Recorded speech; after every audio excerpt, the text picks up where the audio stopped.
Hi everybody, it's me Jamie from Jamie's Hooked. I'm going to do a product review. This is for the Darn Good Yarn yarn ball winder. This is the first time I ever bought or even used a ball winder, but I just wanted to show off to you guys to show you what my impressions are and how easy it is to really kind of use this product.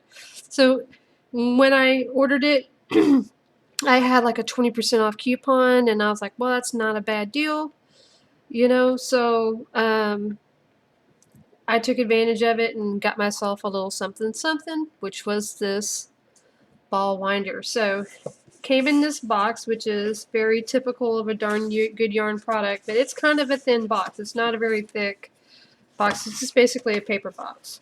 But when I open it up, come into focus, here we go. This is basically what it looked like on the inside.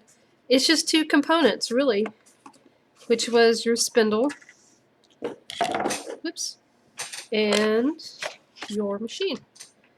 And it was pretty easy to figure out. I think it did come with a instruction pamphlet, but I put it somewhere. Anyway, it's probably on my desk in my craft room. Really easy to figure out. Okay, so this is hanging down. It's a little bit loosey-goosey, but this pulls out, and this is going to be your guide for your yarn, okay? And then this right here is a retention knob, which is going to be the clamp to put underneath your desk or table, and it fits underneath mine just fine. So I'm just going to slide this underneath right there. I'm just going to tighten this up just to clamp it down. Okay. There we go.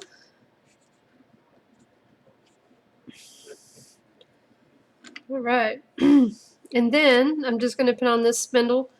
On this spindle, I don't know if you can see it, but it's embossed and it has arrows and it kind of tells you which way to turn it to lock it on. So I'm going to turn it to the, is it to the right? Hold on. Yeah. Okay, to lock I need to turn it to the left. Here we are. Okay. So just turn on to the left. Okay. Then you got these little notches right here on the top. If you can see that, here we go.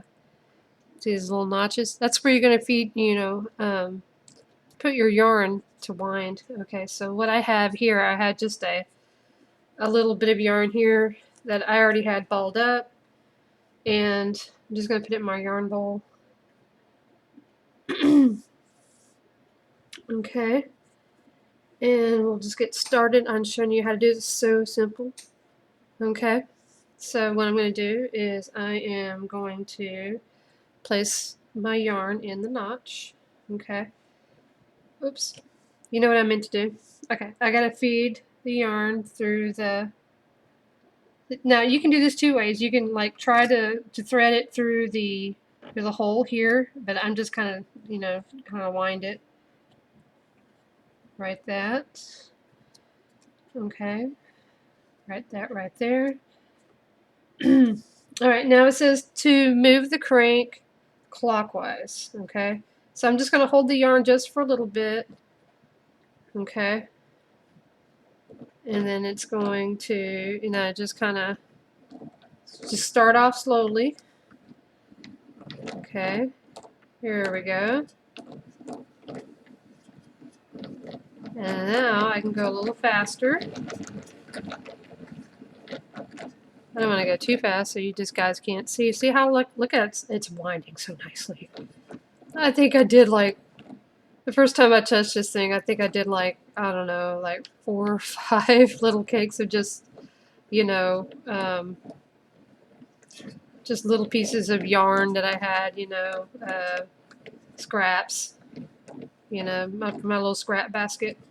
I was like, oh my gosh, it's so satisfying. And it just did it in such a quick amount of time. Now, the reason why I'm holding this, because this thing has a tendency to be a little bit loosey-goosey. I'll show you. Like, if I don't hold on to it, as the yarn is going through, it's kind of making it wiggle. For some reason, this is really loosey-goosey. So I got to, well, I kind of hold it. So this is really almost like a two-handed job for me. Okay. It worked out really, really well. And you want to make sure that you're going to give enough space or enough, between this yarn and the spindle, because if you don't have enough space and if it's overlapping somewhere, it can get caught up underneath here. It actually did happen to me once. But I think that's a very common thing. I mean, that's my impression. It's a very common thing for a ball winder to do. I mean, it's such a simple machine. It's not very technical, you know.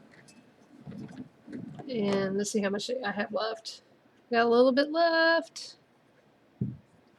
Look at that, it's turning it into a cake. I think this will make up to, I don't know, how many ounces does it make? But, okay, so now my little piece is getting to where it doesn't want to come out of the feed for the bowl. So I'm just going to unravel it a little bit. And this is where you want to kind of be careful if you don't have, if you're just kind of doing a loose string like this. Because, like I said, if you don't have enough space between your yarn and the spindle, it'll get caught up in the gears. So we will finish off this little cake. And voila, she is done, baby. Okay, and now I'm just going to twist it to the right and pull off like that. And there you go. And I'm just going to work this off. Just going to slide it right off. And there we go. And if I wanted to, I can go, And there we are. It's a little bit more compact, and it's like now it's just so easy and user-friendly, you know. I can either work from the center or I can work from the outside of the cake that I made. Isn't that swell or what? I'm loving it. Alrighty. Well, that's my review on the Darn Good Yarn ball winder. I like it. I think it was, worth the money that I spent for it. Yes, this part's a little bit loosey-goosey. And I'm thinking to myself, well, maybe there's like a little rubber dealie that I can attach to this to keep it, in place. I think I've seen something like that before. Some products that have like maybe like a little rubber stopper that goes right here. And I'm wondering if I can find something like that. I bet I can somewhere. But